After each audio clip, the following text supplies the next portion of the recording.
Bien, buenas tardes para todas, para todos, para nosotros desde el Grupo de Derecho y Género y desde la coordinación. Es una tarde muy especial y estamos muy contentas de recibir esta tarde a Diana Mafía. Diana, muchísimas gracias por acompañarnos esta tarde. Brevemente y antes de presentarla, contarles que esta actividad surgió en el marco del grupo de investigación que tenemos dentro del grupo de Derecho y Género, valga la redundancia. Y esta actividad surgió con la preocupación central que tenemos de contribuir a no solo la formación, sino también a profundizar en lo que es los estudios con perspectiva de género, en continuar indagando sobre la relación entre el derecho y género, que ha sido, como muchos de ustedes conocen, gran parte del trabajo de este grupo, que tiene una larga trayectoria dentro de la facultad, dentro de la universidad, y que en esta actividad se suman muchas compañeras que son integrantes del grupo, que les agradecemos que nos acompañen también hoy. Y bueno, fue en ese marco que pensando cómo poderlo abordar en una actividad que nos ayude justamente a cumplir ese objetivo, es que con mucha alegría Diana aceptó nuestra invitación para acompañarnos esta tarde. La dinámica de la sesión será, en primer lugar, presentar a Diana brevemente. Es difícil sintetizar tan larga trayectoria, pero voy a hacerlo brevemente y luego darle la palabra a ella para que comience con su intervención, con su exposición, en la cual ella ha estado muy atenta a la inscripción de ustedes, a los intereses que ustedes también expusieron en el formulario de inscripción a esta actividad. Y además, luego poder tener un espacio para el intercambio, para ordenar la palabra. El chat va a estar disponible durante toda la sesión, cuestión que podamos ir agregando las preguntas en el chat, de forma de ordenar esas intervenciones y facilitar el intercambio luego de escuchar a Diana. Y bueno, esa actividad la van a moderar el doctor Santiago Guibú y la doctora Rosemary Rutin, como representantes del grupo de investigación. Así que, Diana, si me permitís brevemente pedirte disculpas por lo breve resumido de tu CV, pero bueno, ustedes saben que ella es filósofa, es docente, investigadora feminista, es doctora en filosofía, docente de grado y de posgrado en la Universidad de Buenos Aires y también en universidades tanto de Argentina como internacionales. Es investigadora del Instituto Interdisciplinario de Estudios de Género y es directora del Observatorio de Género en la Justicia del Consejo de la Magistratura de la Ciudad de Buenos Aires. También es bueno decir que no es la primera vez que se acerca a la UDELAR, que en plena pandemia, en el 2021, tuvimos nosotros la oportunidad de escucharte en también una actividad que organizaron desde UDELAR, que también está disponible en el canal de la universidad. Pero bueno, en esta oportunidad recibirte desde la Facultad de Derecho, esta actividad también cuenta con el auspicio de la facultad. Y bueno, es un gusto para nosotros recibirte, Diana. Bueno, muchas gracias Daniela y gracias Santiago que tuvo la iniciativa originalmente de hacer de puente, de doble agente, porque en realidad está trabajando también en UDELAR y haciendo un posgrado en la UBA. Para mí es una alegría siempre compartir con ustedes, así que muy contenta y felicito por la trayectoria y la persistencia del programa, ¿no? Que son dos cosas diferentes y la persistencia me parece cada vez más un valor extraordinario, sobre todo en América Latina, con los altibajos que tenemos, poder mantener un proyecto, sostenerlo y mantener las energías utópicas, que están en baja en Buenos Aires, así que voy a tratar de hacer lo posible por expresar este, el pesimismo de la razón, pero el optimismo de la voluntad. Bueno, teníamos la propuesta de pensar en común lo que implica investigar con perspectiva de género. Y me parecía interesante vincular esta pregunta, ¿por qué significa investigar con perspectiva de género? ¿Ustedes me están escuchando bien? Porque veo que bajan un poco las... ¿Sí? ¿Están todo bien? Bueno. Estamos bien. Perfecto. Bueno, quería vincular esta cuestión de pensar qué es investigar con perspectiva de género con algunas ideas vinculadas con el desarrollo de una parte de la teoría feminista, que es la epistemología feminista. En primer lugar, hacer una distinción. Vamos a tratar de hablar, por un lado, de la ciencia, pero también, por otro lado, del derecho, ¿no?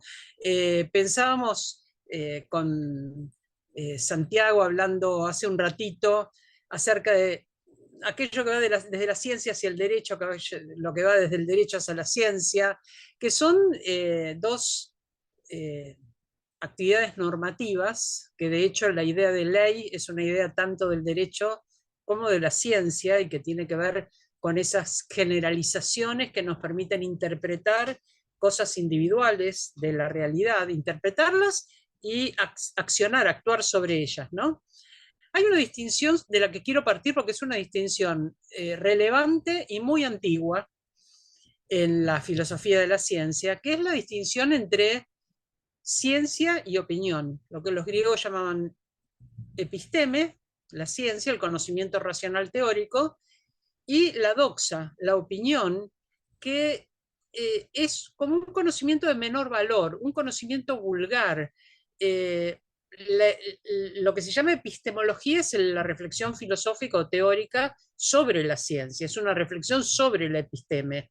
Entonces, por un lado podemos tener una filosofía de la ciencia, y por otro lado podemos tener más ampliamente una visión filosófica sobre el conocimiento, sobre cómo se produce el conocimiento, sobre cuáles son las fuentes aceptables del conocimiento, sobre cómo se pone a prueba el conocimiento, sobre cómo se generan consensos sobre el conocimiento, cómo se valora el conocimiento. Entonces, en la modernidad, cuando surge tan fuertemente la idea de ciencia como el saber ilustrado, el saber que tiene peso sobre las decisiones sociales, un saber que iba a estar privilegiado por sobre todo el resto de los saberes, nos olvidamos de hacer preguntas filosóficas sobre estos otros saberes. Ahora, ¿por qué al feminismo le interesa? Le interesa porque las mujeres en su origen fueron desplazadas del conocimiento científico como incapaces. Incapaces en el sentido que también le daríamos jurídicamente a alguien. Son incapaces porque no tienen racionalidad.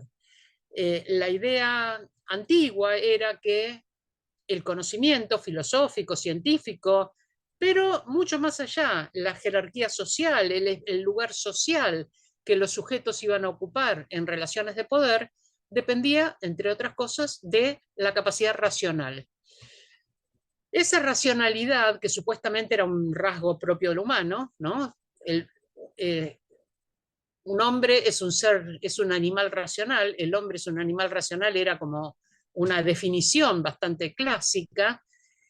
Nos íbamos a encontrar con que en primer lugar hombre eran los varones, y no todos los varones, y eso me parece algo a recordar sistemáticamente, ciertos varones, que eran varones privilegiados porque eran varones libres, es decir, no eran esclavos, porque eran varones adultos, es decir, no eran ni ancianos ni niños, porque eran varones blancos, no eran ni afrodescendientes ni indígenas, porque eran varones, es decir, el género masculino, y no mujeres. Es decir, la cuestión de género es una de las cuestiones, pero tenemos cuestiones de género, de clase, de etnia, de edad, que van a marcar la centralidad de ciertos varones dentro de la sociedad. Esto intento que lo recordemos siempre, por dos motivos. Uno, para no limitar el feminismo a una discusión entre géneros binaria. En primer lugar, para eso.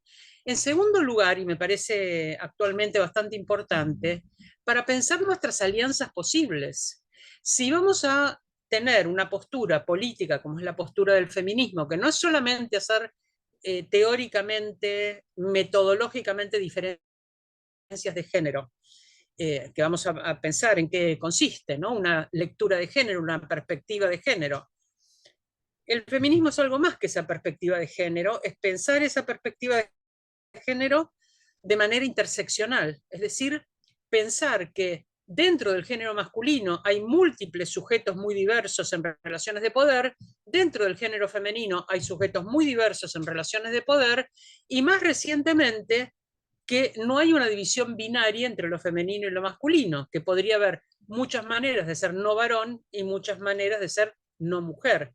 En todo esto lo ha discutido el feminismo, desde la modernidad, desde el origen del Estado moderno, cuando lo que se pone en crisis es una idea tradicional desde la política de Aristóteles, que es la idea de que los lugares sociales son lugares naturales, que así como en el mundo animal, las abejas, por ejemplo, de un panal, tienen funciones vinculadas con quién nace hembra, quién nace macho, va a ser obrera o va a ser zángano, y quien nace abeja reina va a estar ahí para solamente procrear y que la alimenten. Nadie le discute, no se hace una toma de la Bastilla de la colmena para sacarle el poder a la reina, y no hay una discusión entre las obreras y los zánganos, como tenemos en la vida social humana, donde a veces las obreras les reclamamos muchas veces a nuestros compañeros que no sean zánganos, ¿no? En las abejas no se discute porque es una relación natural quién hace cada cosa. Si el gato es moral por parte del gato, no es que el gato sea un abusador de su poder, no podemos persuadir al gato de manera ética o política o jurídica de no hacer algo que está en su naturaleza. Y lo peor del asunto es que los ratones saben que el poder lo tiene el gato y que se los va a comer. Es decir, los ratones no arman un sindicato de ratones para disputarle el poder al gato o el lugar que ocupa en la cadena alimenticia. Entonces, en la naturaleza se dan relaciones naturales de poder y de dominio, y la idea antigua es que en la sociedad humana también se dan relaciones naturales de poder y de dominio, solo que no era una cadena alimenticia, al menos en principio, y el motivo por el cual se daban pretendían ser motivos fundamentados o argumentados, y el motivo básico era la racionalidad. Aristóteles dice, por naturaleza el amo es superior al esclavo, el adulto al niño y el varón a la mujer.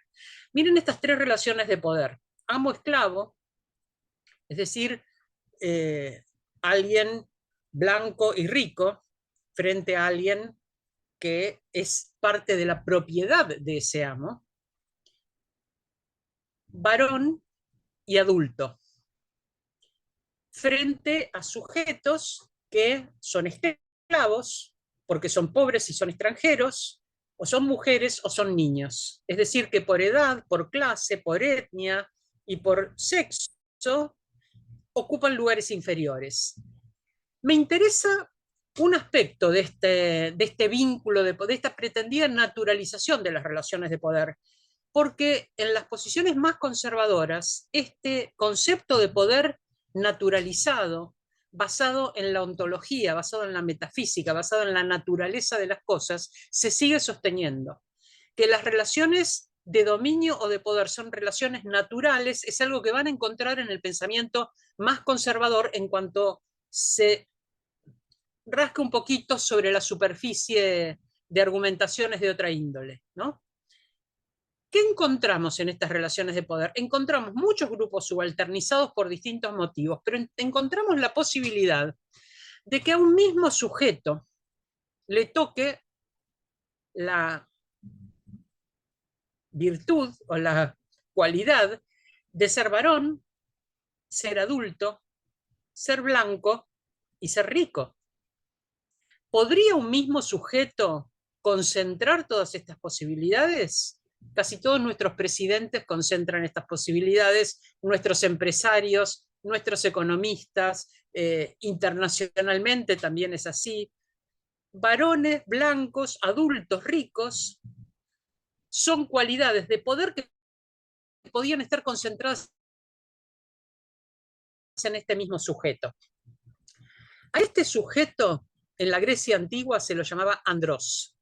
Andrós era el varón, pero no cualquier varón, era el varón poderoso, era el varón que concentraba todos estos rasgos.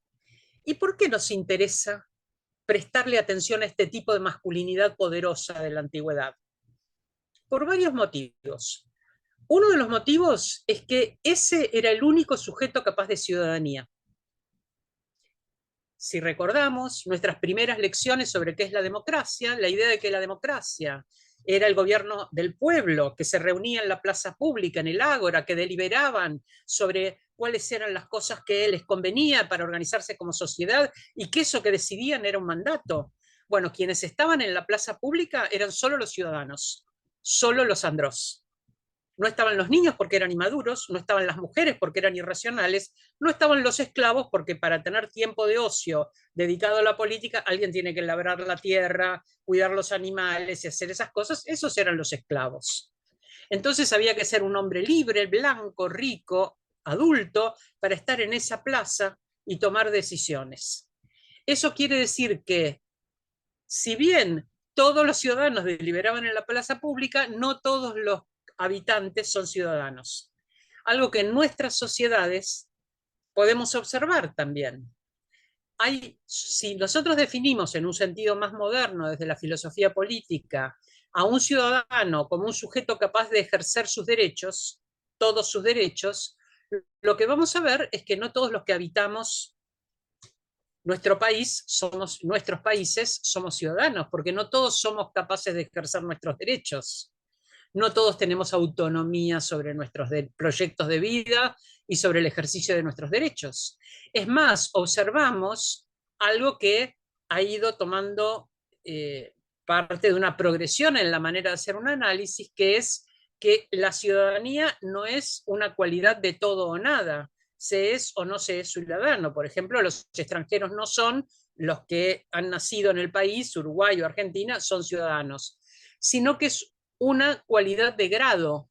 Se puede tener mayor o menor ejercicio de ciudadanía, se puede tener una ciudadanía más robusta o más débil. Y justamente en nuestras discusiones, sobre todo en Argentina actualmente, sobre el rol del Estado o la posibilidad de que el Estado desaparezca y cada cual quede librado a su suerte, tienen que ver con que, librados a su suerte, a los sujetos fuertes les da muchas ventajas y a los sujetos más débiles todas las desventajas, no tienen posibilidad alguna de mejorar su chance de ejercicio de ciudadanía. Entonces, por un lado me interesa la idea de andrós, porque es una idea de concentración en muy pocos sujetos de la posibilidad de ejercicio ciudadano. Por otro lado me interesa porque esos pocos sujetos se pensaban a sí mismos como embajadores de lo humano. Construían en universal las leyes para todos, el conocimiento para todos, la filosofía, la ciencia, la teología, se construye como si estos sujetos que están pensando, porque son los que tienen racionalidad en la cuestión humana y en la cuestión social, eso vale para todos los sujetos. Es decir, hay ciertos sujetos cuya reflexión, cuya introspección, cuya posibilidad de ver lo que hay dentro de su conciencia, les es generalizable para todos los demás. Si yo pienso esto, esto es lo que hay que pensar. Si yo siento esto, esto es lo que hay que sentir. Esto es lo normal. La norma la ponen ciertos sujetos poderosos. Y el resto está más cerca o más lejos de la norma, de acuerdo con esos sujetos poderosos. Por otro lado, esa construcción institucional que hacen estos sujetos es una construcción que podemos llamar androcéntrica. ¿Qué quiere decir androcéntrica? Quiere decir centrada en el punto de vista y los intereses del andrós, de ese sujeto masculino poderoso, blanco, rico, adulto. Que el derecho es androcéntrico implica que el derecho está implícitamente considerando un sujeto que es adulto, que conoce las leyes, que está en condiciones de respetarlas y que cuando no lo respeta es porque quiere vulnerar esas leyes. Es decir, hay una serie de presupuestos acerca del sujeto del derecho, que en muchos casos es una ficción. En Argentina hay una presuposición acerca de que nadie puede, nadie puede argumentar que desconocía una norma. Las normas cambian todo el tiempo y son sistemas de superposiciones, de lagunas. Quienes estén investigando sistemas jurídicos lo saben. Son incluso a veces sistemas incongruentes, pueden tener normas contradictorias. Sin embargo, ningún sujeto puede decir que violó una ley porque no sabía que existía o porque ignoraba que al hacer ciertas cosas se estaba vulnerando una norma. No se puede. Se supone que todo sujeto conoce todo el sistema de leyes, cuando a veces, en Argentina esto es muy notable, cuando pedimos que los jueces y juezas tengan en cuenta derechos humanos incorporados a la Constitución y solo contemplan los códigos y no contemplan otros sistemas de derechos, bueno, es que los ignoran, en muchos casos es que los ignoran, y son jueces. O sea, ¿qué le pasará a la población civil si quienes tienen a su cargo la administración de justicia también ignoran los sistemas de derechos humanos? Entonces, por un lado, Andros, ciudadanos, son unos poquitos sujetos de los muchos que pueblan un lugar. Por otro lado, esos poquitos sujetos construyen las instituciones y entonces le dan a las instituciones una perspectiva, un punto de vista androcéntrico que representa sus intereses, su punto de vista. El derecho es una construcción androcéntrica, la ciencia es una construcción androcéntrica, la política es una construcción androcéntrica, la teología es una construcción androcéntrica, con lo cual va formando una universalidad que es una universalidad ficticia. Es la universalidad de las que ya son iguales entre sí.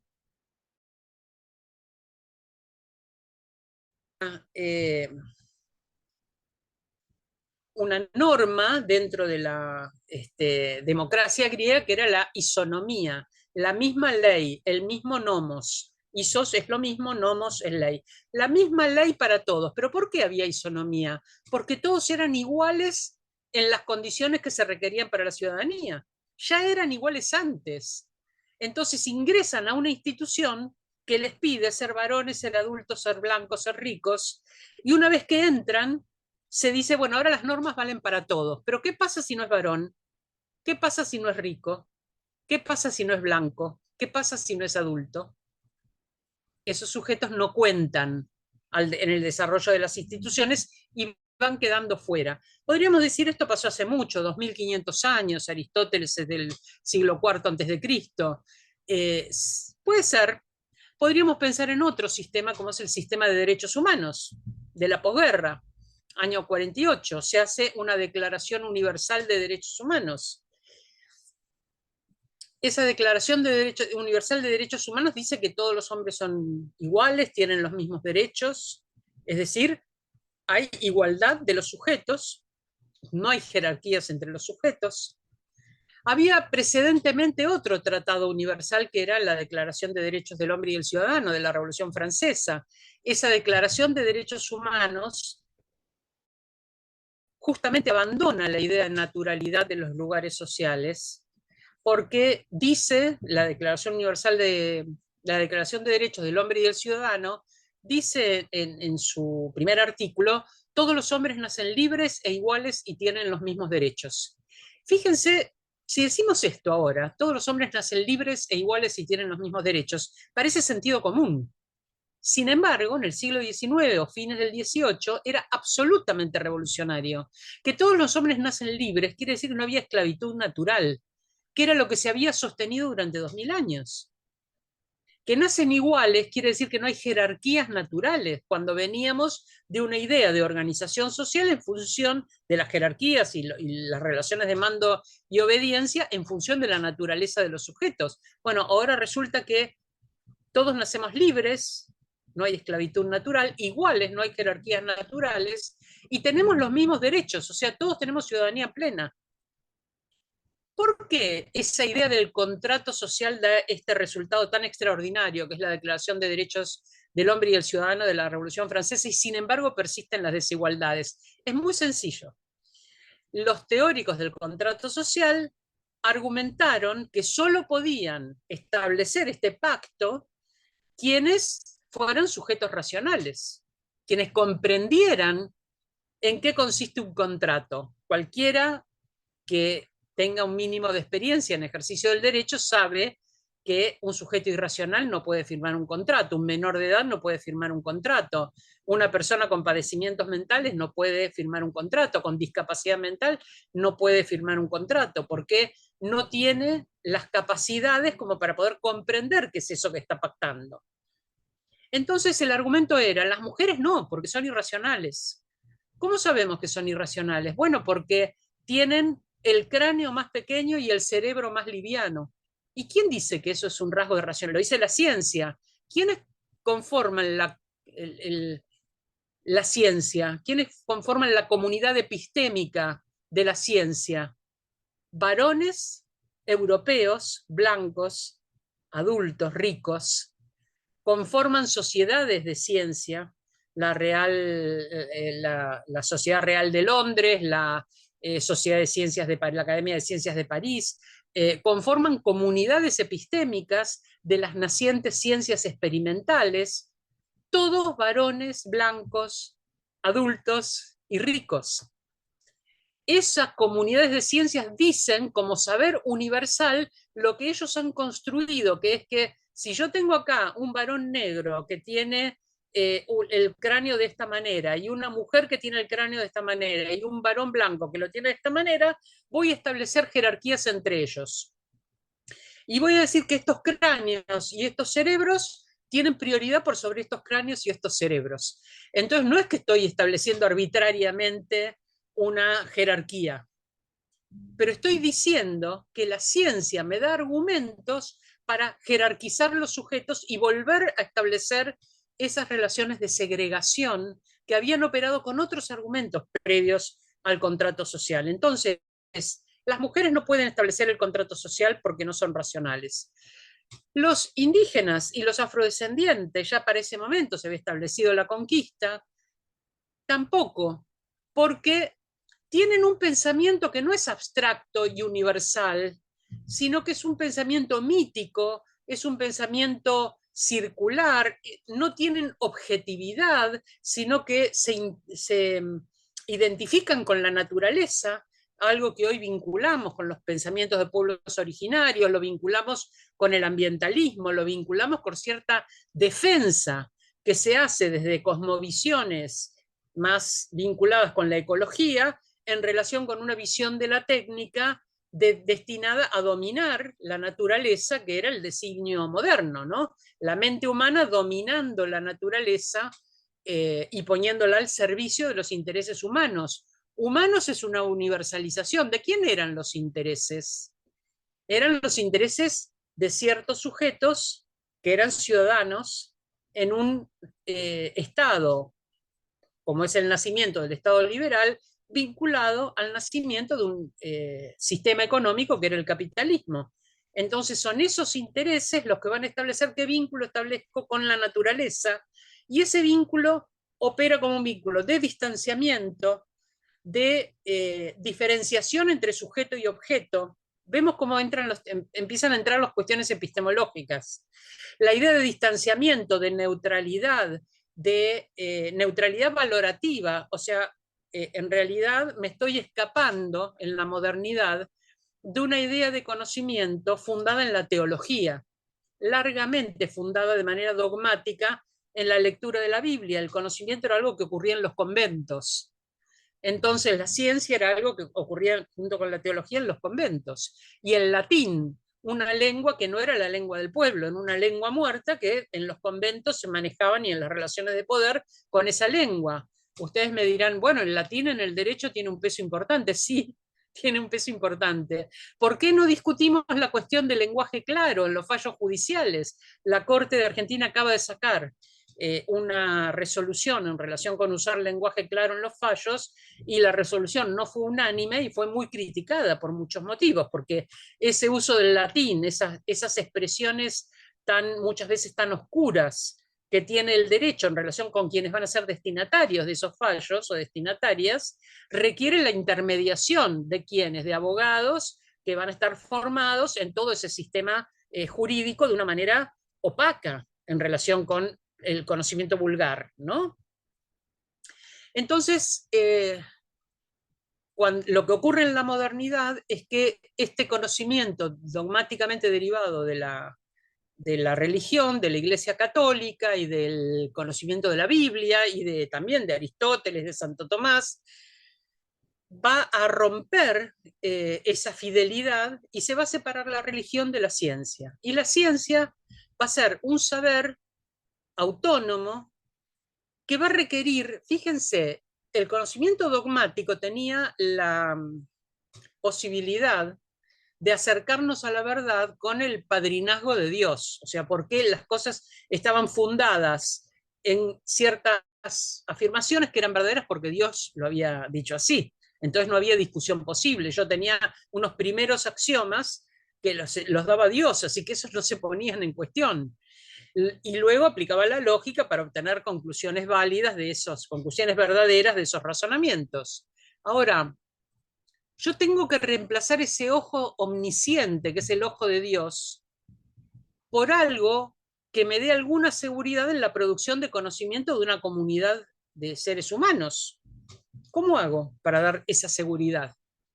Yo rompo con la iglesia, ya no tengo el dogma divino, no tengo el ojo de Dios que me certifica todo, pero tengo que tener una cierta seguridad que me separe la episteme de la doxa.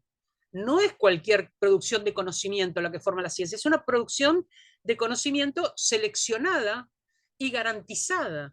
¿Cómo hago para dar estas garantías? Entonces aquí vienen las condiciones del sujeto epistémico, las condiciones del sujeto de conocimiento. ¿Qué condiciones tiene? Tiene que tener racionalidad, porque justamente el conocimiento racional es el que permite derivar unas afirmaciones de otras y construir razonamientos. Tiene que ser un objetivo, es decir, no tengo que aceptar o negar cosas por mi inclinación personal. Tengo que distanciarme, incluso emocionalmente, distanciarme de aquello que estoy observando y describirlo de la manera más neutral posible. Entonces, tiene que ser objetivo, tiene que ser abstracto. No tengo por qué hablar en términos siempre de ejemplos, de cosas particulares. Tengo que dirigirme a lo universal. Tengo que aspirar al conocimiento universal. Entonces, la universalidad, la manera de expresarla es la abstracción matemática. Galileo decía, Galileo Galilei, uno de los representantes en el Renacimiento que va a conducir a esos fundamentos de la ciencia moderna, decía, la naturaleza es un libro escrito en caracteres matemáticos. Es decir, un investigador científico mira la naturaleza y no ve cosas individuales y paisajes que va a describir, sino que ve allí aspectos que son abstraíbles como fórmulas y expresables en relaciones matemáticas. Y esas son las leyes de la ciencia. La naturaleza es un libro, quiere decir, el científico puede leer en la naturaleza cosas que los que estamos paseando y mirando el paisaje no vemos.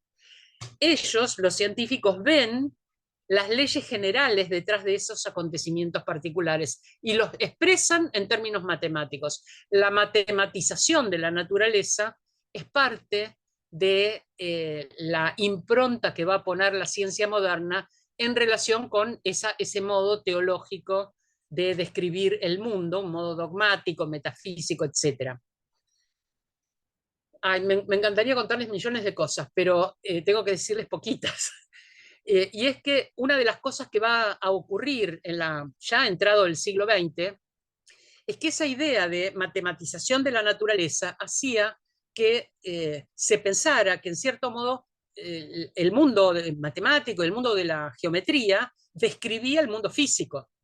Pero surgen a comienzos del siglo XX una reformulación de la geometría que hace que eso que parecía ser la descripción del mundo físico se aparte y se encuentre que hay maneras sistemáticas de explicar el mundo partiendo de axiomas diferentes que me den resultados completamente distintos. Son las geometrías no euclidianas, ¿no? Euclides da una manera de derivar toda la geometría de un conjunto de primeros axiomas y postulados. No sé si lo vieron en la escuela secundaria, los axiomas y los postulados de Euclides sobre la geometría.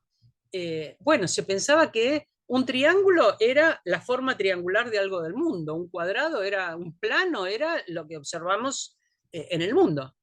Sin embargo, por una cuestión que tenía que ver con la formulación matemática, que es que uno de los axiomas no era del todo claro si era un axioma o era el derivado de otro, que era el quinto postulado de Euclides. Por un punto posterior a una recta pasa una y solo una paralela a dicha recta, era el quinto postulado. Entonces los matemáticos se ponen a tratar de hacer demostraciones por el absurdo. ¿Qué pasa si consideramos una negación de ese postulado? Si consideramos una negación de ese postulado y llegamos a una contradicción, es que ese postulado está vinculado con los demás y es un sistema. Entonces, ¿cómo hacemos la contradicción del quinto postulado? ¿Cómo hacemos la contradicción de que por un punto exterior a una recta, ¿recuerdan la recta y un punto exterior y pasa una y solo una paralela? ¿Recuerdan ese postulado? Bueno, puedo decir que pasan dos rectas, que pasan infinitas rectas, que no pasa ninguna recta. O sea, tengo muchas maneras de poner presuntas negaciones del quinto postulado. Cuando se ponían estas presuntas negaciones, salían sistemas totalmente diferentes. Hasta ahí parecía nada más que un juego matemático. Y en muchos lugares del mundo, en Italia, en Rusia, en Francia, se comienzan a hacer demostraciones de esta índole, ¿no? Tratando de mostrar la independencia del quinto postulado. Ocurre que aparece un físico que se llama Einstein, que cuando trata de matematizar su teoría física se da cuenta que necesita un aparato matemático diferente, que no le sirve la geometría tradicional, y encuentra eso formulado en una de estas geometrías no euclidianas. Entonces, ¿cuál es la geometría que describe el mundo físico? La que pensábamos antes y que todavía tenemos esa intuición de pensar que algo es recto o que algo es circular o que algo es triangular. Esa que es nuestra percepción más intuitiva porque es la que usamos en la vida cotidiana. O esta abstracción que resulta que cuando se quiere hacer la formulación de una física mucho más sofisticada, diferente a la física de Aristóteles y a la física de Newton, tengo ese aparato matemático que me dice que el espacio tiene la forma de una silla de montar. El plano en realidad tiene esta forma, ¿no?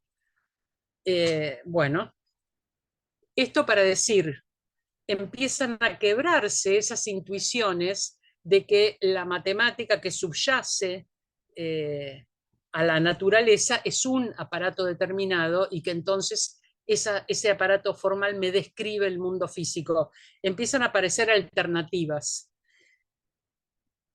Por eso, bueno, iba a decir algo en contra de los economistas, pero no es el momento. ¿Quién sabe quién gana la elección el domingo y quedó fuera de... Menciono esto de las geometrías no euclidianas para que pensemos cómo debía ser la mente de ese sujeto confiable para la ciencia, ya que no tengo el ojo omnisciente de Dios, no tengo esa mirada que abarca todo, y ya que el ojo humano puede abarcar muy poquito y siempre desde un lugar, desde una perspectiva, lo que tiene que hacer el ser humano para que esa perspectiva no sea un sesgo que le impida llegar a lo universal, abstracto, objetivo, racional, que eran las aspiraciones, lo que tiene que hacer es neutralizarse como sujeto. Acá viene la cuestión de la subjetividad en relación con la objetividad. Uno de los parámetros epistemológicos es la objetividad y el sujeto que se corresponde a esa objetividad, el que han enseñado en las ciencias naturales y en las ciencias sociales a neutralizar, a distanciar, a no incluirse, a tratar de abstraerse de las condiciones propias para comprender el fenómeno como un fenómeno objetivo. Esa objetividad es una objetividad que siempre va a ser parcial, porque las experiencias que pueda tener siempre son experiencias desde una perspectiva ilimitadas, pero tengo una capacidad que es el control intersubjetivo. Es decir, varios sujetos forman una comunidad epistémica, cada uno de ellos ve una parte de un fenómeno o repite una experiencia para tratar de verificar sus resultados y hacen entonces un control intersubjetivo. El reemplazo de ese ojo omnisciente es ese control intersubjetivo que los muchos sujetos que han neutralizado su subjetividad, porque si no, no lo pueden hacer. Si no, sería una pluralidad de visiones parciales. Pero al neutralizar su subjetividad, ¿a qué se aspira? Se aspira a que quien observa y describe la realidad lo haga desde ningún lugar. Como si justamente la idea de neutralización del sujeto es, no está en ningún lugar, no tiene religión, no tiene raza, no tiene etnia, no tiene clase social, no tiene preferencias, no tiene ideas políticas, no tiene inclinaciones personales. Es una mirada desde ningún lugar. Todo lo que sea subjetivo lo neutralizo y solo me quedo describiendo aquello que veo. Voy a hacer una analogía acá y voy a pensar en la teoría del contrato social de Rawls. Rawls es un autor, un contractualista de la década del 70, del siglo XX, extraordinario, que lo que hace es reformular la idea de contrato social porque trata de garantizar una definición de la justicia que no esté sesgada. Hay algo muy visible ya para la década del 70, del siglo XX, y es que quienes han concentrado el poder de la justicia han hecho la justicia a favor de un pequeño grupo privilegiado. Sigue ocurriendo. ¿Para quiénes es la justicia? ¿A quiénes es permeable? ¿A quiénes beneficia? Cuando hablamos de androcentrismo, y digo que el androcentrismo es la perspectiva y los intereses de un varón privilegiado, de un grupo de varones privilegiados en todos estos términos: sexo, raza, religión, etnia, clase social, educación, la educación ilustrada, capacidad, no ser sujetos discapacitados, ciertos aspectos culturales, responder a la cultura europea, muchísimos aspectos podríamos agregar, ¿no? Ese punto de vista es el punto de vista que va a estar privilegiado por ese ejercicio. Entonces, Rawls dice, ¿cómo podemos definir la justicia para que no sea favorable a un grupo? E idea una situación, un experimento hipotético, y dice, vamos a suponer una situación original, que es como la situación del contrato social, que tampoco es un hecho histórico, es un ejercicio hipotético, ¿no? Un conjunto de sujetos, dice él, un conjunto de sujetos, cabeza de familia, están bajo una condición que él llama el velo de ignorancia. El velo de ignorancia implica que esos sujetos desconocen, ignoran cuáles son sus condiciones, si son pobres o ricos, blancos o negros, discapacitados o capaces, heterosexuales o homosexuales, ignoran sus condiciones, porque de esa manera, ignorando, estando bajo ese velo de ignorancia, cuando ellos se pongan a definir cuál es el concepto de justicia, no van a favorecer a uno de estos grupos, porque no saben cuál es al que pertenecen. ¿Se entiende esto? Entonces la idea es neutralizar ese sujeto. Lo neutralizo, lo pongo bajo el velo de ignorancia, y entonces ahí le hago definir qué es la justicia. Ahora, fíjense qué interesante. En la modernidad, cuando surge el Estado moderno, cuando se desarrolla entonces el concepto de ciudadanía, cuando las mujeres no podían entonces firmar el contrato social porque eran irracionales, los indígenas y los afrodescendientes porque tenían ese pensamiento mítico supuestamente y no eran capaces de abstracción y de universalidad y de racionalidad, los niños porque eran inmaduros, los pobres porque no tenían propiedad privada. Y entonces, ¿qué es lo que van a acordar? ¿Qué es lo que sobre qué se va a hacer el contrato? Si el contrato es un reconocimiento de derecho de propiedad, la vida humana y la propiedad. Si no tenés propiedad, no tenés nada que contratar.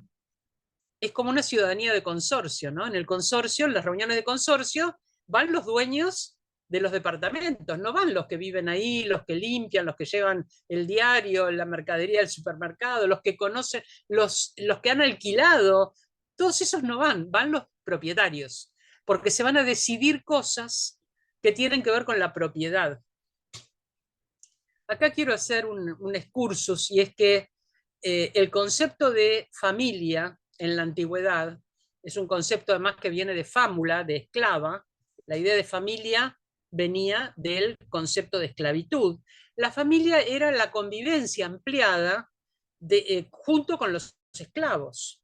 La familia nuclear, la que conocemos hoy día como presunta familia natural, en realidad la común, la norma familiar, varón, mujer e hijos, es una familia muy nueva, reciente. Tiene que eliminarse la esclavitud en la convivencia para que surja la familia nuclear, y surge por un interés económico, porque quienes antes eran esclavos, al hacerse la producción no dentro del propio sistema de convivencia, sino en un sistema externo como es la fábrica, todo lo que es el desarrollo de la revolución industrial hace que la productividad se multiplique muchísimo, y entonces ya no es necesario tener a alguien conviviendo que produzca. Se produce afuera, en lo público, en la fábrica, y se consume y se reproduce en lo privado. Entonces la estructura de la familia cambia.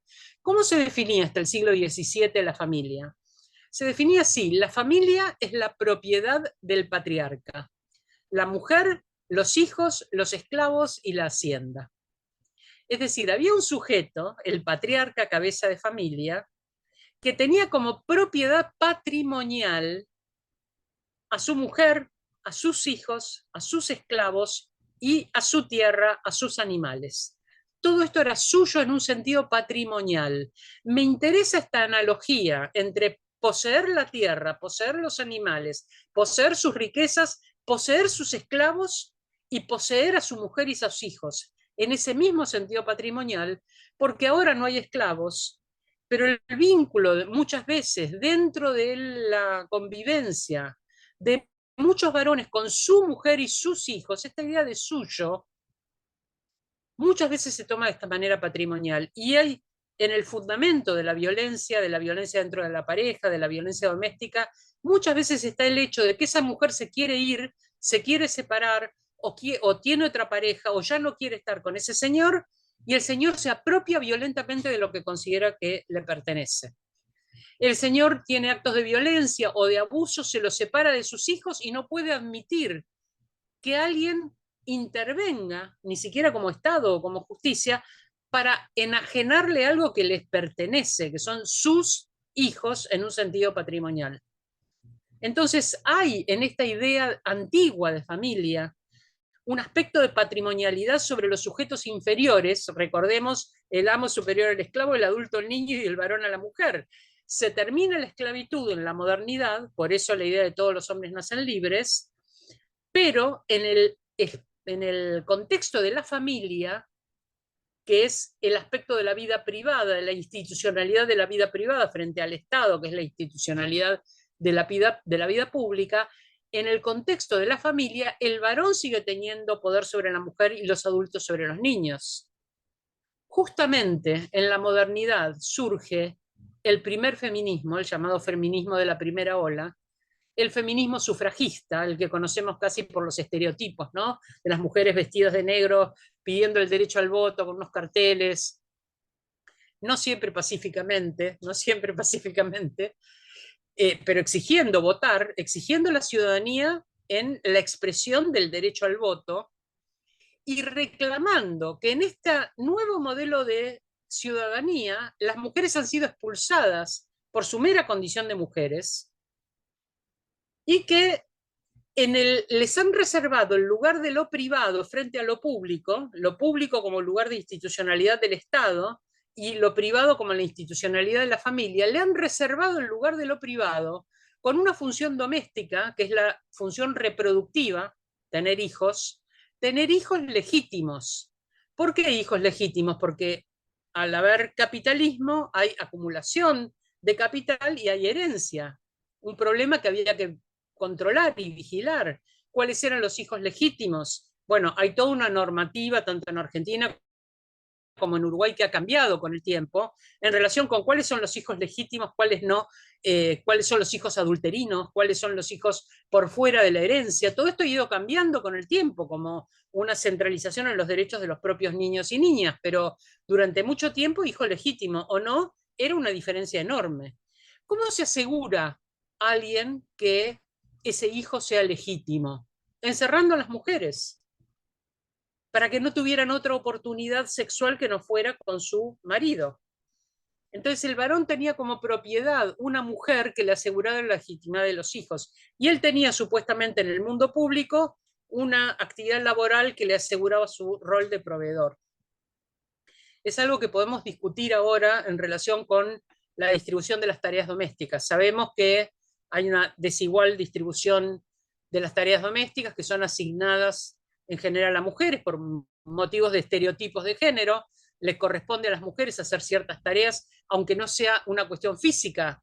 Les corresponde a las personas con útero gestar y parir, les corresponde a las personas con glándulas mamarias amamantar, pero de esa cuestión biológica, y digo a las personas porque hoy no podríamos decir solo mujeres o varones, pero de esa cuestión biológica a pensar que porque podés amamantar, después tenés que hacer la papilla, las milanesas y los ravioles, hay como un trecho, digamos que un poquito más abstracto, que podría negociarse. Del hecho de estar en tu casa a que tengas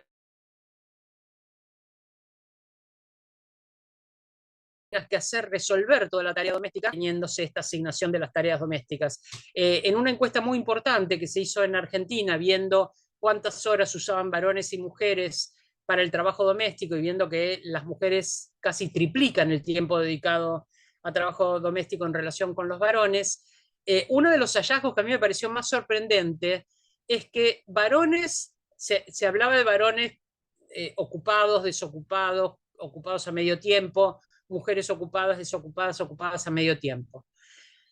Es raro que haya una pareja donde alguien no trabaje, sea el varón o sea la mujer, por una cuestión de sostenimiento económico, pero en parejas donde el varón estaba desocupado y la mujer tenía trabajo de tiempo completo, de todas maneras la mujer hacía las tareas domésticas.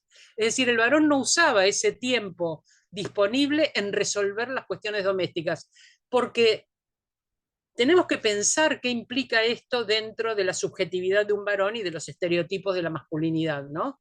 Que un varón deje de ser proveedor afecta su masculinidad, de un modo que no afecta a las mujeres. Las mujeres no tenemos dinero o perdemos el trabajo y es un problema, pero no es un problema en nuestra condición de mujeres.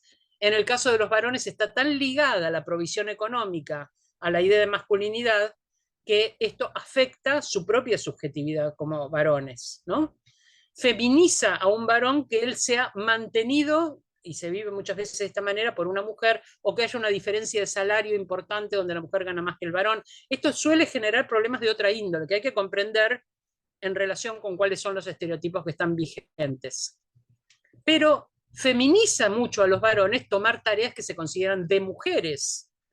Es decir, si ese varón decidiera, ya que me quedo en casa, entonces me voy a poner a lavar la ropa, hacer la comida, hacer las compras, buscar y llevar a los chicos a la escuela, bañarlos, prepararles la mochila, millones de otras cosas que hacemos en general las mujeres como asignación doméstica y de cuidado, eso, frente a otros varones, frente al colectivo de varones, feminiza a esos varones y eso los degrada, porque el varón es superior a la mujer. Entonces feminizarse es degradarse. ¿Por qué digo esto que parece tan absurdo o puede parecer antojadizo? Porque en muchos fallos judiciales se revela este tipo de estereotipos. Por ejemplo, hubo un caso en Argentina, en Santiago del Estero, donde un hombre mató a una mujer y el argumento que le dio es que hacía 3 meses que ella no le lavaba la ropa, no le hacía la comida, entonces, y él tenía que estar haciéndose todas las cosas, y el juez consideró que era un agravio que él se hubiera visto empujado a tareas propias de mujeres y que eso era un caso de violencia que la mujer había ejercido sobre él y por lo tanto le bajó la pena al asesinato que él hizo. No había figura de femicidio en ese momento, era un solicidio, era la figura de asesinato de su cónyuge, le bajó la pena por la violencia que él había recibido porque no le hacían la comida, no le lavaban la ropa, etcétera, ¿no? entonces se puede reflejar en la justicia. Cuando se evalúan las condiciones para la maternidad y la paternidad, ¿qué cosas se evalúan en los varones y en las mujeres? Cuando se discute la tenencia, cuando se discuten los alimentos, cuando hay división de bienes, ¿se considera el valor económico de las tareas de cuidado? Este año en Argentina se produjo un índice de crianza que calcula en términos económicos lo que cuesta la crianza, y según quién asume las horas de cuidado, las distintas tareas que implica la crianza, según quien lo asume, se le aplica un índice económico, y entonces en el cálculo de alimentos no es solo los alimentos para comer y vestirse, o la cuota de la escuela y los gastos de la obra social, sino que se hace ese cálculo mucho más complejo del índice de crianza que implica cuál es el valor económico que se está produciendo, aunque no haya una retribución salarial. Estamos separando en el cuidado y en la crianza como trabajo el valor económico de producir eso que se produce mediante el cuidado y mediante la labor doméstica, de la idea de una remuneración, como hay en general en las tareas rentadas. Entonces, el varón trabaja fuera de casa y trae un salario, la mujer se queda en la casa haciendo las tareas domésticas, pero aporta económicamente, solo que no tiene un salario. ¿Cuánto aporta económicamente? Era una deuda que había para calcular, y lo han calculado las economistas feministas desde hace ya unos cuantos años, y en algunos países estos índices de aporte al Producto Bruto Interno que se hacen mediante la economía del cuidado se calculan. En México se calcula, en Argentina se ha empezado a calcular, no sé si en Uruguay lo calculan o todavía no, pero está en camino, porque seguramente estas son cosas que ya hay diseños dentro de América Latina como para poder hacer estos cálculos, estos registros, etc. Entonces, estábamos en el contrato social y cómo va dejando un montón de sujetos afuera, y entonces, ¿quién quiere adentro del contrato social? ¿Quién es el ciudadano? El ciudadano es un varón, porque las mujeres no pueden firmar el contrato, es rico, porque los pobres no pueden, es adulto, porque los niños no pueden, es blanco, porque afrodescendientes e indígenas no pueden.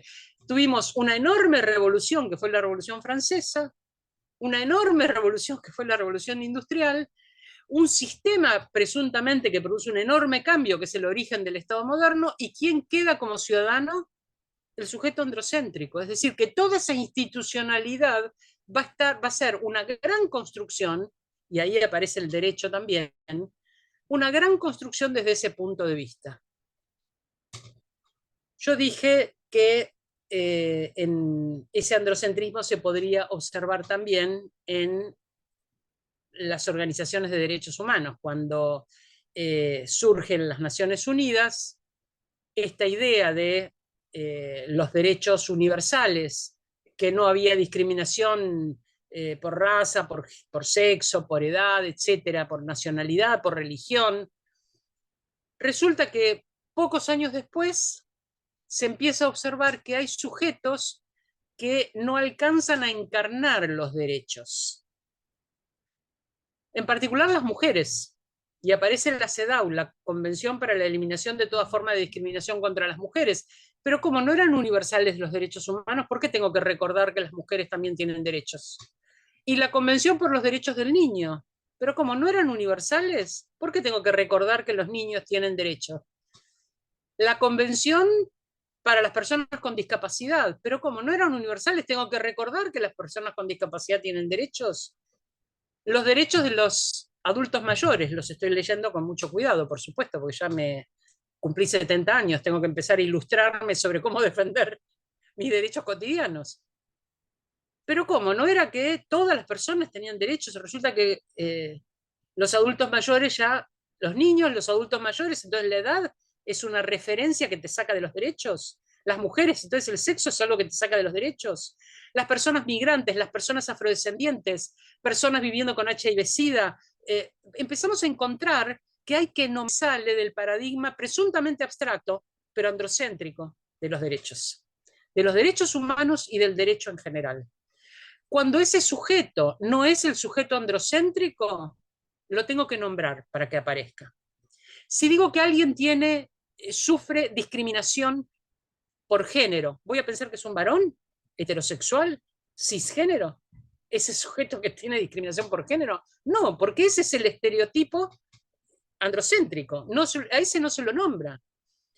Hace poco fui evaluadora de una tesis de postdoctorado de una persona, un investigador extraordinario. En un momento hacía una evaluación, el tema era un tema siniestro, que eran las víctimas, era en Colombia, dentro del periodo de los paramilitares y la guerrilla, en todo este larguísimo, casi 40 años de conflicto, las víctimas de violaciones dentro de este conflicto. Hubo muchísimas, varones y mujeres, y él justamente se dedicaba a estudiar a los varones porque no eran los más visibles. Pero entonces toma varios rasgos. Y uno de los rasgos que toma es raza. Entonces, el cuadro era así: afrodescendientes, indígenas, ninguno. O sea, no tenía rasgo racial. ¿Qué quiere decir que no tenía rasgo racial? ¿Quién es el sujeto que no tiene rasgo racial? Al que no le nombro un color de piel negra o un color de piel marrón porque es indígena. Claramente es el sujeto blanco, ese que no tiene ningún rasgo racial. Y no es que no tenga ningún rasgo racial, es que es el dominante y por lo tanto no lo nombro. ¿Se dan cuenta? Esto pasa permanentemente. Yo voy a hacer una distinción entre modos de pensar bueno, hay dentro de la... Yo dije que había surgido en la modernidad del primer feminismo con esta exigencia de que dentro de la familia se mantenían todos los poderes igual que en el estado de naturaleza, solo se había variado en el mundo público. A las mujeres no las dejaban estudiar, no las dejaban votar y tenían esta obligación exclusivamente doméstica, porque el Estado era definido como un Estado que no tenía que intervenir en lo privado. De hecho, esta es la idea del Estado liberal. Cualquier intervención del Estado en lo privado es una interferencia, es un abuso por parte del Estado en cuestiones que no le atañen al Estado. Cuando en el siglo XX las mujeres comenzamos a exigir que el Estado intervenga en situaciones de violencia doméstica, de abuso sexual infantil, el argumento era: el Estado no puede intervenir en cosas privadas, eso hay que arreglarlo en la casa. Inclusive las mujeres iban a hacer las denuncias a la policía y le decían: no, esto no podemos intervenir, esto se tiene que arreglar entre ustedes, porque la idea de que el Estado intervenga en lo privado estaba fuera del esquema liberal. Lo privado era un ámbito de atribución de quién, de un conjunto equivalente de sujetos. No, el patriarca, cabeza de familia. Ahí vamos a Rawls y a su intento de redefinir el concepto de justicia. Él decía: un conjunto de patriarcas, cabeza de familia, bajo el velo de ignorancia, discuten entre sí cuál es el sentido de justicia. ¿Y qué reflexión hicieron las feministas? Mire, Rawls, usted será muy brillante, pero cuando dice que es un conjunto de patriarcas, cabeza de familia, hay dos cosas que quedan fuera del velo de ignorancia. Uno es el sexo de sus sujetos, son varones. Y otro es la estructura de convivencia de sus sujetos, en la familia patriarcal. Si no incluimos en el debate sobre qué cosa acordamos que son los bienes públicos del Estado, los derechos básicos de una sociedad, si no incluimos esos aspectos que son tan relevantes para las mujeres como son sus roles dentro de la estructura familiar, las leyes y el Estado están legislando para una ficción que es cómoda para el punto de vista androcéntrico y para los intereses androcéntricos. Pero no estamos teniendo una visión objetiva en un sentido claro. Para que haya una visión objetiva, esa comunidad que tiene que revisar intersubjetivamente tiene que ser una comunidad diversa. No puede ser una comunidad donde todos sean idénticos, porque entonces hay cosas que no se van a revisar. No se van a revisar los privilegios que todos ellos comparten, ni las condiciones que todos ellos comparten. Así como no tiene color de piel una persona porque no tiene color de piel negra o marrón o amarilla, digamos, que pertenezcan a ciertos rasgos raciales, entonces no tiene color de piel porque todos los demás no ven como relevante su color de piel porque lo comparten. O cuando tengo que señalar la edad, digo por cuestiones de edad, y no estoy pensando en una persona de 30 años. Si digo por cuestiones de edad, estoy pensando en un niño o una niña que no pueden acceder en sus derechos, o una persona adulta que ya no puede llevar adelante una vida autónoma y necesita protección o algún tipo de auxilio. Entonces, la cuestión del androcentrismo me parece una cuestión sumamente importante. ¿De qué manera metodológicamente contrastamos eso? Surgen en el siglo XX una serie de posiciones en relación con la crítica feminista de la epistemología. Surgen en un momento, a la crítica feminista del conocimiento científico, ¿no? Surgen en un momento en que, digamos, hacia la década del 60, del 70, en que empieza a resquebrajarse la idea de que la ciencia es un ideal de actividad cuyos cambios se dan por cosas que ocurren dentro de la ciencia misma. El motivo por el cual una teoría cae y surge otra teoría, por ejemplo, por el cual la física de Aristóteles da lugar a la de Galileo, la de Galileo a la de Newton a la de Einstein, son cosas que pasan dentro de la propia ciencia, es decir, una visión internalista de la ciencia. Y empieza a verse críticamente que la ciencia, como todo quehacer humano, está atravesado por muchos intereses de distinta índole, por valores de distinta índole. Que esa idea de la neutralidad de los sujetos del conocimiento es un ideal que no se encarna de verdad en los sujetos. En esto hay un texto muy clásico de Kuhn que se llama La estructura de las revoluciones científicas, Thomas Kuhn, donde Kuhn lo que hace es pensar que en realidad esos ideales de que pongo a prueba fuertemente mis hipótesis y si me falla la puesta a prueba, entonces elimino esa hipótesis. Eso digamos, en la descripción va muy bien, pero en los hechos no pasa esto. En los hechos no pasa que en una comunidad científica, si un experimento sale mal, la hipótesis se deja de lado. Porque depende quién hizo el experimento. Si el experimento lo hizo el director del laboratorio es una historia, si lo hizo el becario que acaba de entrar es otra. ¿Rompo la hipótesis o echo al becario?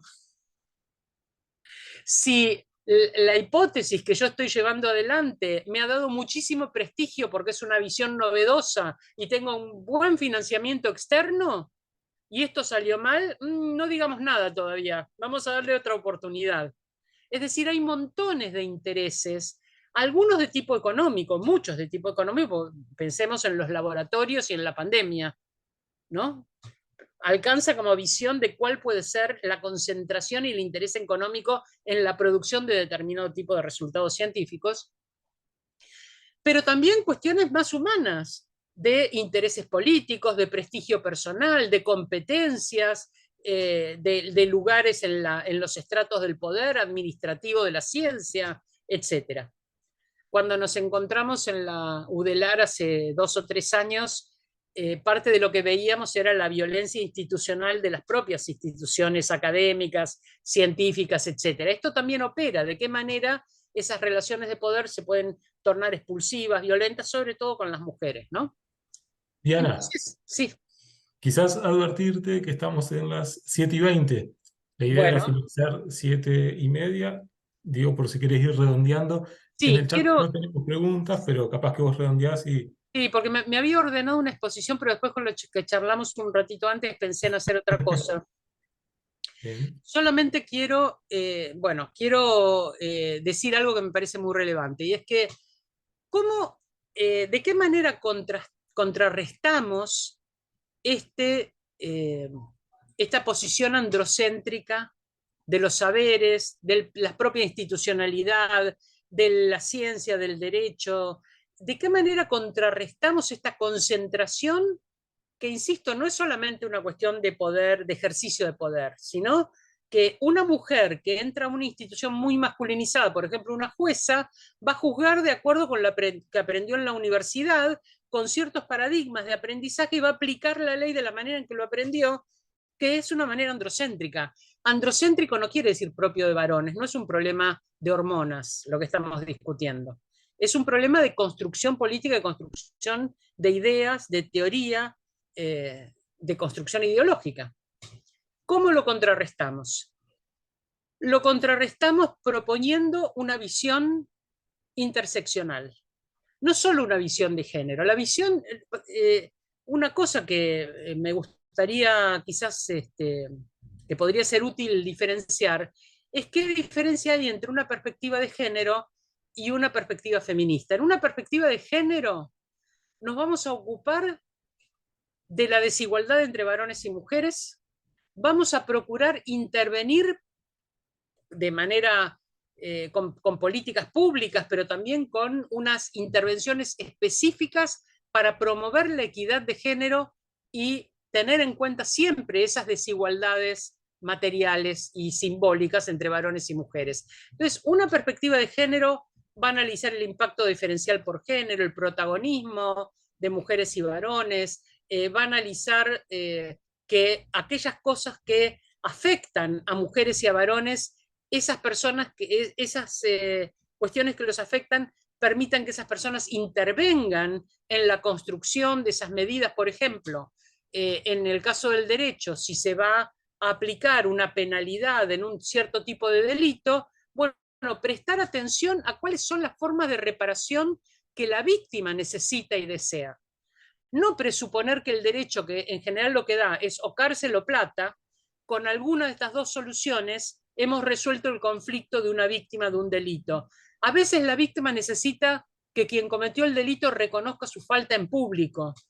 Y esto puede él estar en la cárcel y no reconocerlo. Acaba de haber hace un tiempo, un par de años, un caso muy grave en Argentina de un cantante de rock que había abusado de montones de chicas adolescentes. Lograron varias de ellas demostrar los abusos y el tipo fue preso diciendo: voy preso, pero yo nunca hice nada. Ellas vinieron a mi casa, ellas subieron al tráiler, ellas entraron al camarín, ella tomó una cerveza conmigo, como si esto fuera abrir la puerta a las aberraciones que al tipo se le ocurrían, él y sus amigos, ¿no? O sea, fue preso. Es una reparación, nunca reconoció el daño que produjo sobre estas chicas. Entonces, que las personas participen en definir aquello que repara, no necesariamente bienes materiales, también de otra manera, repara las faltas que se han cometido. Acudir quizás a soluciones más imaginativas. Pensar entonces desde el punto de vista de género, hay varios casos divertidos de penalidades por el no pago de alimentos. Bueno, por el no pago de alimentos, típico, ¿no? Que los varones se divorcian, entonces ya, si esta no es su mujer en el sentido de que puede ir a acostarse con ella, ya no le debe nada, y si a los hijos no los puede ver, tampoco les debe nada, y si ya no vive con ellos, ya no son sus hijos, y no pagan lo que corresponde hasta su mayoría de edad para que esos chicos sigan viviendo la vida que llevaban cuando la pareja era una pareja en común. Entonces, no pagan los alimentos. ¿Cuál era la penalidad? Embargarles. Muchas veces tienen la solidaridad de sus empleadores para ocultar el ingreso económico que tienen, porque el pacto patriarcal existe, ¿no? Y la empatía no es muchas veces con la mujer, porque no, te saca todo, es tu auto, es tu casa, se llevó todo, te sacan la mitad, vos trajiste la plata, lo compraste con tu plata y ella se lleva la mitad sin haber trabajado nunca. Es decir, toda esa construcción que hay acerca de la división de bienes que a veces es muy violenta. No pagan alimentos, entonces o se embarga o se los penaliza de alguna manera si reinciden. Bueno, jueces y juezas empezaron a aplicar otro tipo de técnicas. Por ejemplo, el señor va a salir de vacaciones con otra señorita del país y en el aeropuerto le dicen que si no pagan los alimentos, él no puede salir. Entonces la señorita se tiene que ir sola. Entonces el señor paga los alimentos. A otro le dicen que le van a secuestrar el auto, porque él perseguía, rompía el cerco perimetral persiguiendo a la mujer donde la mujer iba tratando de cambiarse de casa, y él con el auto, que era de la pareja, pero se había quedado de él, la perseguía hostigándola y rompiendo. Le secuestran el auto y le dicen que ya no lo puede usar más, que el auto es de la mujer. O a uno que fue extraordinario, le prohibieron ir a ver el equipo de fútbol, que era su equipo de preferencia, al que iba absolutamente todos los domingos. Entonces le dijeron que hasta que no pague los alimentos no podía ir al equipo de fútbol y rápidamente pagó los alimentos. Es decir, que hay otras formas que son quizás más humanas, un poco más involucradas en lo que es la vida de esa persona, porque la importancia, por un lado, de lo que implica la ofensa del delito y por otro lado, la reparación, no siempre está tan explícita en los modos que la ley ha presupuesto, porque los ha presupuesto desde el punto de vista androcéntrico. Entonces, la cuestión de una visión de género sobre el derecho, pensar estas perspectivas, hacer participar a varones y a mujeres de su solución, tener presentes sus puntos de vista, etcétera. Por supuesto, tener el punto de vista de las diversidades de género, promover entonces también una participación activa, un reconocimiento de esas diversidades para promover la equidad. Esto sería una perspectiva de género. Pero una perspectiva feminista lo que va a hacer es reconocer que ese punto de vista androcéntrico naturaliza formas de opresión múltiples y cruzadas. No es solamente el género, es el género, la clase, la etnia, la edad, la discapacidad, la condición migrante, muchísimas otras condiciones, la condición religiosa, muchas condiciones que pueden implicar formas de opresión que no están sumadas. No es que era una mujer y además era de una comunidad originaria. No, era una mujer originaria y eso implica que ser originaria frente a la comunidad blanca y ser mujer frente a su comunidad originaria en relación con varones que también ejercen el patriarcado dentro de sus comunidades. Entonces, es una producción mucho más compleja, aquella a la que tenemos que acercarnos para ver la diversidad de sujetos a los cuales esa ley ha adocenado, ha sistematizado en un estereotipo que es un estereotipo que no se cumple en los hechos. Si vamos a hacer una investigación, prestar atención a todas estas variables, tratar de abrir ese abanico de variables. No alcanza con que veamos varones y mujeres, ni varones, mujeres y trans.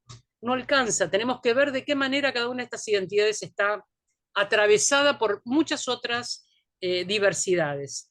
Si vamos a estudiar mujeres, que es una categoría y puede ser una categoría de análisis en ciertos delitos, una categoría muy relevante y mayoritaria, no puedo no investigar varones. Para saber qué tan elocuente, qué tan significativo es lo que pasa en ese grupo de mujeres, tengo que contrastarlo con qué pasa también en el grupo de varones o en otros grupos con los cuales se pueda establecer una comparación. Cuando pensamos en las condiciones epistémicamente relevantes para poder legitimar el conocimiento, no pensar que debo neutralizar el conocimiento, no aspirar a que necesariamente sea aquello universal y abstracto lo que representa saberes. Puedo representar saberes de otra manera, con investigaciones que sean quizás más sensibles, etnográficas o investigaciones con historias de vida.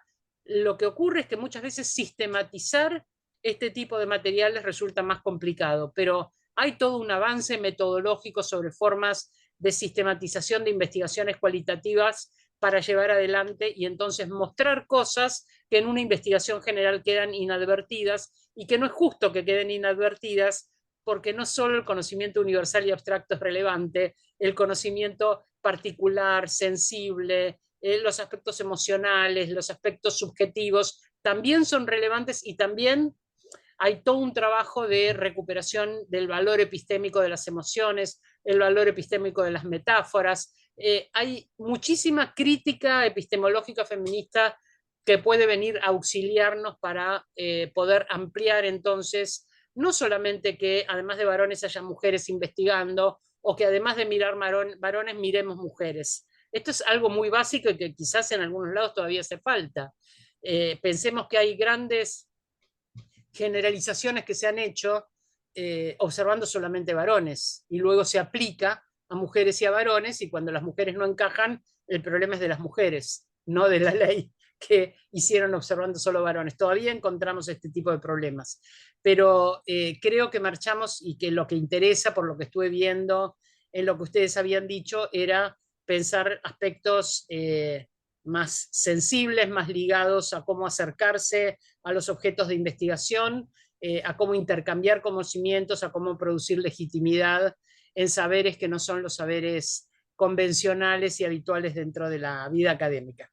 Quizás en ese sentido, Diana, en el chat hay un comentario de Dinora en donde hace referencia justamente a pensar la heterosexualidad como un régimen político, ¿no? Pensando en la autora en Mónica Witt.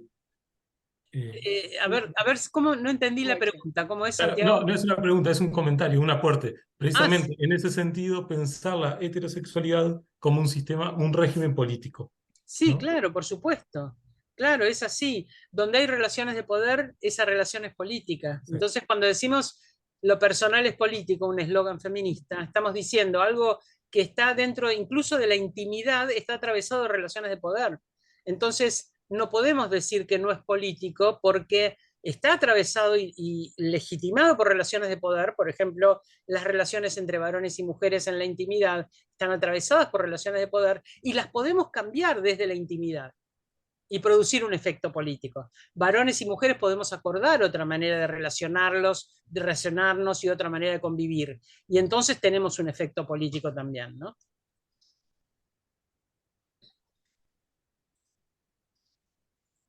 Sobre el valor epistémico de las emociones les puedo mandar algo a través de Santiago, ¿eh? Les mando alguna lectura.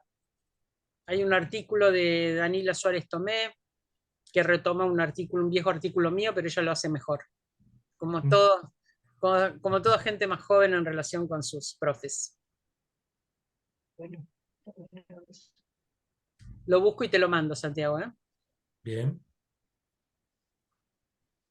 Es imposible no pensar, Diana, mientras te escuchábamos, en cómo en nombre de la libertad avanza, haciendo alusión a las propuestas que surgían en Argentina, puede aparecer la idea o la posibilidad de una ley que permitiría la renuncia a la paternidad, ¿no? En esta idea que... Bueno, eso es algo que circuló ayer. Sí, Es muy probable que esa señora sea legisladora. En este momento es asesora del Congreso. Con su currículum es raro que haya llegado a ser asesora, pero además probablemente sea diputada. Y ella dijo que su primera ley va a ser una ley donde los varones puedan renunciar a la paternidad, porque dice que si las mujeres tienen derecho al aborto sin consultar a los varones, ¿por qué los varones no van a tener derecho también a deshacerse de su responsabilidad sobre los hijos unilateralmente? Que ahora agregó esto como dato, que las mujeres muchas veces los engañan a los varones y sí. cuando están calientes le dicen, además con un lenguaje inconcebible, no te preocupes, papito, estoy usando la píldora, no sé qué, o si no les pinchan el forro, porque hay mujeres, me lo dijo mi abuela que era enfermera, hay mujeres que hacen esas cosas. O sea, una mujer que le pinche un preservativo a un varón para quedar embarazadas y obligarlo a reconocer un hijo. Estos somos las mujeres desde cierto punto de vista, ¿no? Eh, entonces, no se puede aceptar que el aborto no tenga la... Antes tenía la barrera de tener que ser admitido por un médico en un hospital o por un juez. En cambio, ahora las mujeres toman la decisión por sí mismas, no se puede admitir esto. Hay que castigarlas diciendo, dice, a los 15 días de enterarse que está embarazada, le tiene que dar, no dijo si eran 15 días corridos o 15 días hábiles, habrá que ver, ¿no? Para gente de derecho que ya empiezan a impugnar cuando vencen, o son las 2 horas hábiles del día siguiente. A ver, empecemos a impugnar a ver cómo es lo de los 15 días. Le tiene que avisar y el hombre, no sé, también tenía un plazo, ponerle de 2 días para pensar si lo quería tener o no. Y entonces, si él no lo quería tener, se deshacía de esa responsabilidad, cosa que hacen los hombres todo el tiempo, deshacerse de la responsabilidad sin juez, sin ley, sin nada. Es una cosa insólita, insólita. Pero además contrastando con el derecho al aborto, ¿no? El derecho a renunciar a la paternidad. En realidad, argumentando que esto es porque las feministas odian a los varones y por eso hacen esas leyes.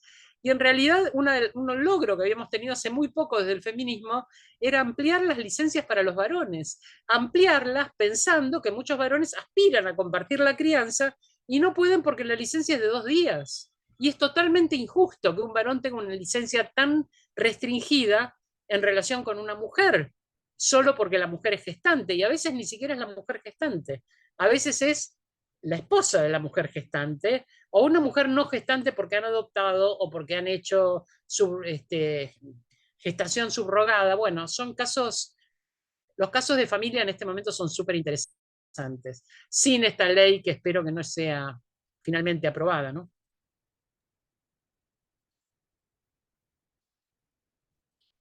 ¿Hay algún comentario que quieran hacer o alguna pregunta? Alguien está Estela. levantando la mano. Estela estaba con la mano Ahora levantada. podemos habilitar un Ya poquito está. los micrófonos. Sí, ¿cómo Adelante, Estela. quería agradecerle muchísimo la ponencia y siempre a veces se olvida, ¿no? Cuando entramos en el litigio de los derechos de mujer o hombre, los derechos del niño, de esa personita o de ese otro que deriva ese derecho, ¿no? Esa pugna de poderes, que hay otras personas involucradas. Y todo, con respecto a todo lo que usted expuso, yo creo que ha permeado ese paradigma de Andro y se ha convertido en un sistema. Hace pocos días leí una noticia donde en Australia por plebiscito no aceptaron, no reconocieron las comunidades indígenas. Entonces, cuando hablamos de los derechos de las personas, por ser humano, por ser una persona, empezamos con el desglose, ¿no? Si es mujer, si es varón, si es blanco, si es negro, si es indígena. Y creo que es una falta grave que hace la humanidad toda cuando empezamos a discriminar o a disgregar a otros seres, a seres humanos, por distintas concepciones sistémicas de poder, porque detrás de todo hay un poder. Gracias. Hay algo en lo que decís, Estela, que me gustaría distinguir, ¿no? Porque yo llamé a una visión interseccional en la investigación, y esto implica discriminar.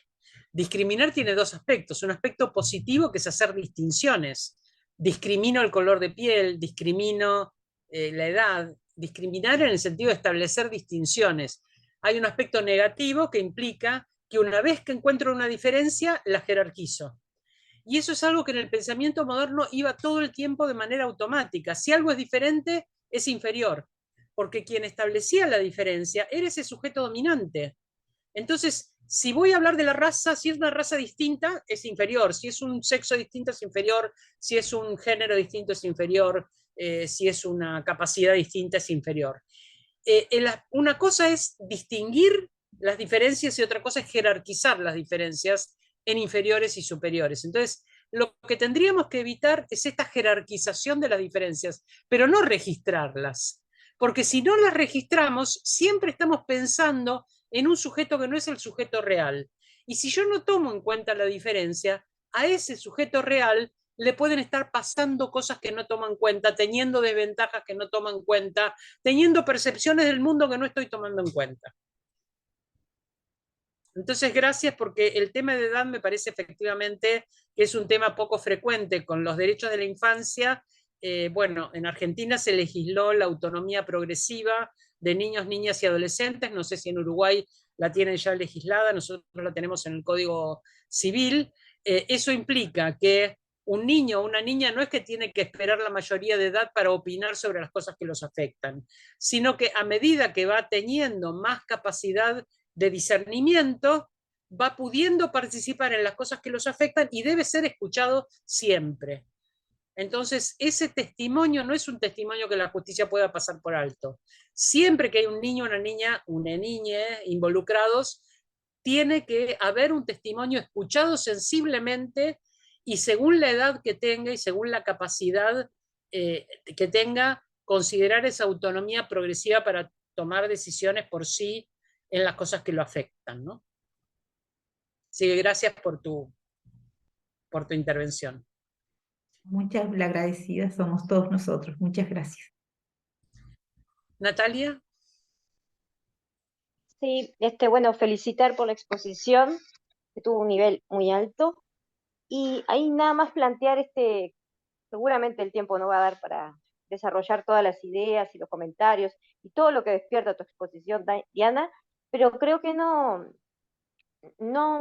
queda como muy resuelto a veces esto de pensar que el derecho de la infancia y el lugar de los derechos de los niños no tiene que interpretarse ahora esto de venir realmente a hacer una defensa de sus derechos, de su condición de sujeto de derecho, que deberíamos de tenerlo de siempre, y sin embargo, constantemente lo tenemos que traer en esto de, bueno, la tensión entre el interés superior del niño, la autonomía progresiva, y que no se entienda que cuando la progenitora o el progenitor o cualquier sujeto de derecho que esté realmente preocupado por sus derechos y porque se garanticen los mismos, esté tomando, bueno, ese campo de derechos de este niño como un lugar de batalla, sino que simplemente antes, por lo invisibilizado que estaban sus derechos, no se discutían algunas cuestiones que hoy se traen, lamentablemente, al campo judicial, pero eso no quiere decir que se los esté poniendo en un lugar de vulneración de sus derechos, sino justamente de reivindicación de los mismos.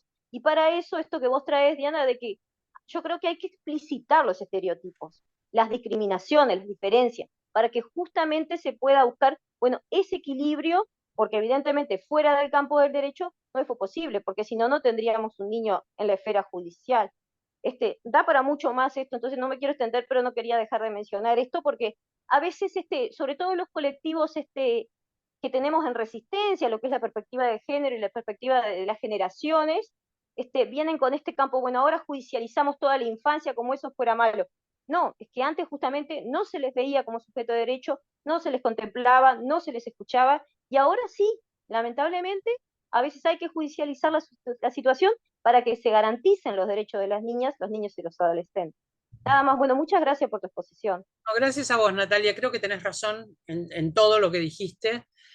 También tenemos que advertir que no siempre acceder a la justicia implica que van a acceder a una escucha justa, a un respeto por sus derechos, sino que muchas veces sencillamente se va a cumplir formalmente la condición de ser escuchados, a veces ni siquiera por el juez o la jueza, sino alguien que cita para un testimonio que después ni siquiera es tenido en cuenta, ni evaluado, ni considerado fundamental para tomar decisiones. Y es verdad que la palabra de un niño o de una niña estaba, bueno, me quedaron fuera algunas cosas, pero una es el concepto de injusticia epistémica, un concepto de una epistemóloga llamada Miranda Fricker. El concepto de injusticia epistémica es que este sujeto que se acerca a la justicia no está en igualdad, todos los sujetos en igualdad de condiciones. Hay dos modos que ella considera, Miranda Fricker, de injusticia epistémica. Y con los niños y las niñas, ambos modos son relevantes. Una es la injusticia epistémica testimonial.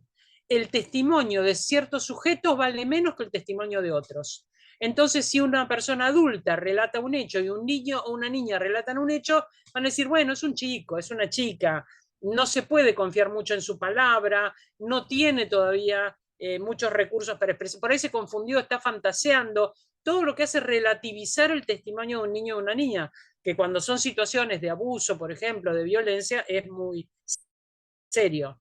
El otro tipo de injusticia es la injusticia hermenéutica. La injusticia hermenéutica implica que muchas veces los modos en que expresa la persona sus necesidades no son entendidos por el tribunal porque no están en los términos procedimentales que el tribunal impone para que las cosas le lleguen.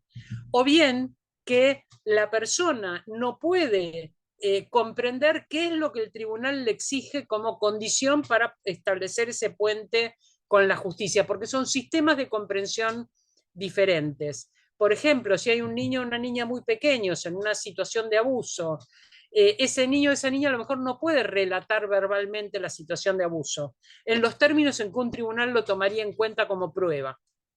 Y suele estar mediado por un psicólogo, por una psicóloga, que van a hacer una cámara Gesell, o le van a hacer dibujar, o lo van a hacer jugar con ciertos juguetes expresando en ese juego, y entonces va a haber una interpretación, una mediación hermenéutica entre lo que el niño o la niña tratan de contar y lo que el juez o la jueza es capaz de escuchar. En el medio hay un saber, como puede ser el saber de la psicología, que va a efectuar una traducción. El hecho de que haya dibujado esto significa, y lo va a traducir en términos de un adulto que accede, una persona adulta, que sean comprensibles para la justicia.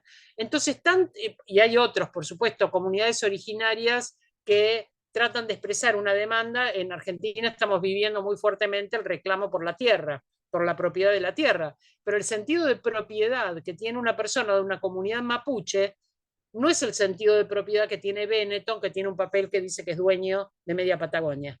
Los mapuches tienen sus ancestros, tienen su paisaje, tienen la machi que les dice que este es el lugar sagrado, tienen allí los espíritus familiares, y entonces dicen, esta es nuestra tierra porque siempre hemos vivido aquí, y porque aquí están nuestros ancestros, y está nuestro alimento, y es un sentido de propiedad, que si van a discutir en la justicia quién es propietario, claramente gana Benetton, ¿no? Porque él tiene un título de propiedad. Es lo que hemos impuesto desde el sistema jurídico androcéntrico, lo que hemos impuesto como procedimiento, como valores de prueba y también como testimonios, como significado de los conceptos. Propiedad significa que vos tenés un título que dice que sos el dueño. Propiedad no significa que es, primero, que es algo comunitario y no individual, que es algo que tiene que ver con la vida de una comunidad, con el espíritu de un pueblo, con, bueno, toda la historia, y etcétera. Entonces, disputar esos conceptos, discutir esos conceptos y abrir un poquito hermenéuticamente el derecho también es un problema epistemológico, ¿no? Y por supuesto, como decía Natalia, el tema de las infancias, que no siempre se van a expresar de la manera en que a la justicia le resulte apropiada.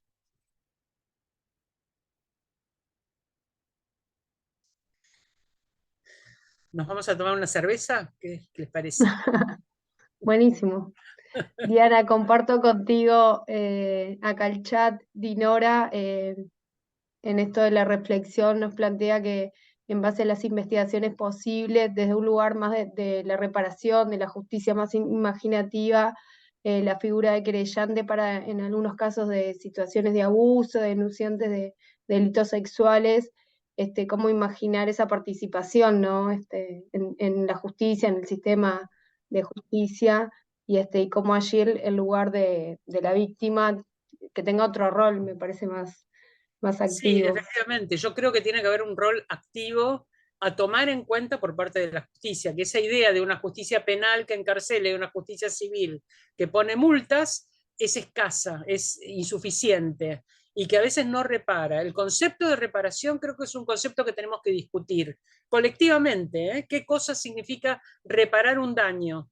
Y a veces un daño muy grave. Lo tenemos que discutir no solo en términos individuales, lo tenemos que discutir en términos políticos. ¿Qué significa reparar después de una dictadura? ¿Qué significa reparar después de un genocidio? O sea, los conceptos de reparación no son solamente en términos individuales de me mató mi perro, me tenés que reparar, mi perro era casi mi hijo, no era solamente un objeto, y entonces la reparación económica como un objeto que hace el código no es suficiente porque me quedé sola sin mi perro. En Argentina estamos teniendo algunos fallos imaginativos en relación con esto también. No solo la cuestión de persona no humana en referencia a ciertos animales, sino se está utilizando en varios fallos el concepto de familia interespecies para este tipo de cosas, ¿no? Hay algo que es un animal que es tratado como un objeto, por el código, pero un animal no es un objeto y en términos de una familia puede ocupar un lugar que sea emocionalmente muy valioso, afectivamente muy valioso, y que no es en términos materiales, no es porque era un perro de raza que tenía un valor en el club, sino que es ese perro que fue la mascota de mis hijos o que convivió conmigo, y entonces hablar de un vínculo familiar que excede la familia humana, ¿no? Familia interespecies. Bueno. La imaginación puesta al servicio del derecho. Bueno, si les parece, podemos ir cerrando la actividad. Sin duda quedan un montón de preguntas por ahí también. Prendan las cámaras para la fotito, así. Sí, también les vamos a pedir, pero bueno, agradecer mucho también los comentarios en el chat. Después los vas a poder repasar, Diana, agradeciendo tu intervención y sobre todo Lo vi, son muy generosos y muy afectuosos. Muchas gracias. Y bueno, la verdad que también nos quedan ahí picando varios temas, si me permiten la expresión, para pensar algunas otras próximas actividades que nos encuentren en el 2024 ya. Pero bueno, creo que todo lo que nos has compartido esta tarde ha sido muy valioso en varios puntos de vista, ¿no? Desde lo académico, por supuesto, de lo profesional y también desde conectar con otras miradas y con otras emociones, ¿no? El material que nos puedas hacer llegar lo reenviaremos con mucho gusto, así como también decirles que vamos a tratar de que esta grabación quede disponible, sea en el canal de la facultad, sea en la página web de la facultad, que tenemos un espacio, por ahí yo les compartía también bueno, nuestras redes sociales y también dentro del espacio de la página de facultad, donde pueden tener información actualizada de las actividades que viene realizando el grupo.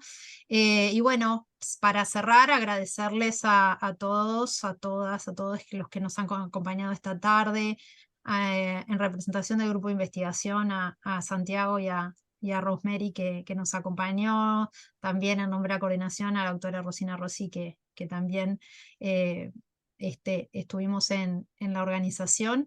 Y bueno, saquemos esa foto que nos quede como esta para la posteridad de las redes, ¿no? Pero confiando en que nos volvamos a encontrar pronto. Voy.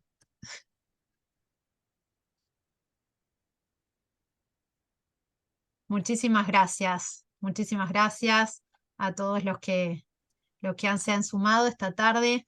Diana, un placer escucharte. Hasta pronto, les mando vídeo entonces, ¿eh?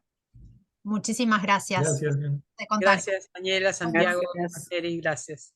Hasta pronto. Gracias.